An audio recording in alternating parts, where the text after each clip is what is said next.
വിശുദ്ധ പൗലോസ്ലീഹ തിമോത്തിയോസിന് എഴുതിയ 1-ാം ലേഖനം, അധ്യായം 3. മെത്രാൻ സ്ഥാനത്തെപ്പറ്റി. മെത്രാൻ സ്ഥാനം ആഗ്രഹിക്കുന്നവൻ ഉത്കൃഷ്ടമായ ഒരു ജോലിയാണ് ആഗ്രഹിക്കുന്നത് എന്നത് സത്യമാണ്.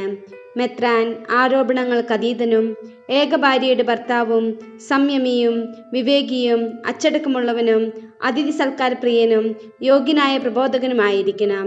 അവൻ മദ്യാസക്തനോ അക്രമവാസനയുള്ളവനോ ആയിരിക്കരുത്. സൗമ്യശീലനും കലഹിക്കാത്തവനും അത്യാഗ്രഹമില്ലാത്തവനുമായിരിക്കണം.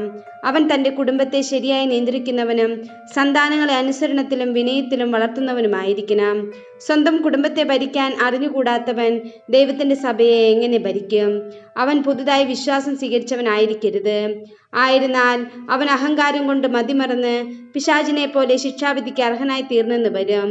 കൂടാതെ അവൻ സഭയ്ക്ക് പുറത്തുള്ളവരുടെ ഇടയിലും നല്ല മതിപ്പുള്ളവനായിരിക്കണം.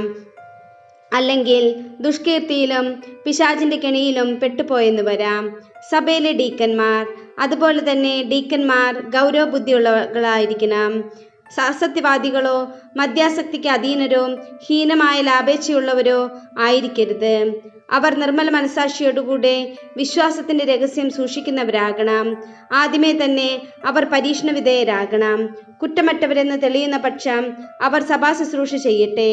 അപ്രകാരം തന്നെ അവരുടെ സ്ത്രീകൾ ഗൗരവബുദ്ധികളും പരദൂഷണം പറയാത്തവരും സംയമനമുള്ളവരും എല്ലാ കാര്യങ്ങളിലും വിശ്വസ്തരുമായിരിക്കണം. ഡീക്കന്മാർ ഏകപത്നീവ്രതം അനുഷ്ഠിക്കുന്നവരും സന്താനങ്ങളെയും കുടുംബത്തെയും നന്നായി നിയന്ത്രിക്കുന്നവരുമായിരിക്കണം.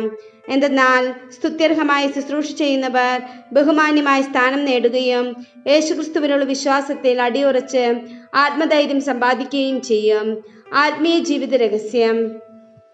നിന്റെ അടുത്ത് വേഗം എത്തിച്ചേരാമെന്ന് ഞാൻ പ്രതീക്ഷിക്കുന്നു.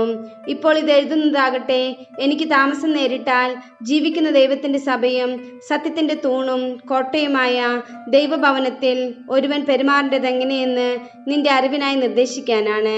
നമ്മുടെ മതത്തിൻ്റെ രഹസ്യം ശ്രേഷ്ഠമാണെന്ന് ഞങ്ങൾ പ്രഖ്യാപിക്കുന്നു. ശരീരത്തിൽ പ്രത്യക്ഷപ്പെട്ടവൻ ആത്മാവിൽ നീതീകരിക്കപ്പെട്ടു, ദൂതന്മാർക്ക് ദൃശ്യനായി, ജനപദങ്ങളുടെ ഇടയിൽ പ്രഘോഷിക്കപ്പെട്ടു, ലോകം അവനിൽ വിശ്വസിച്ചു, മഹത്വത്തിലേക്ക് അവൻ സംവഹിക്കപ്പെടുകയും ചെയ്തു.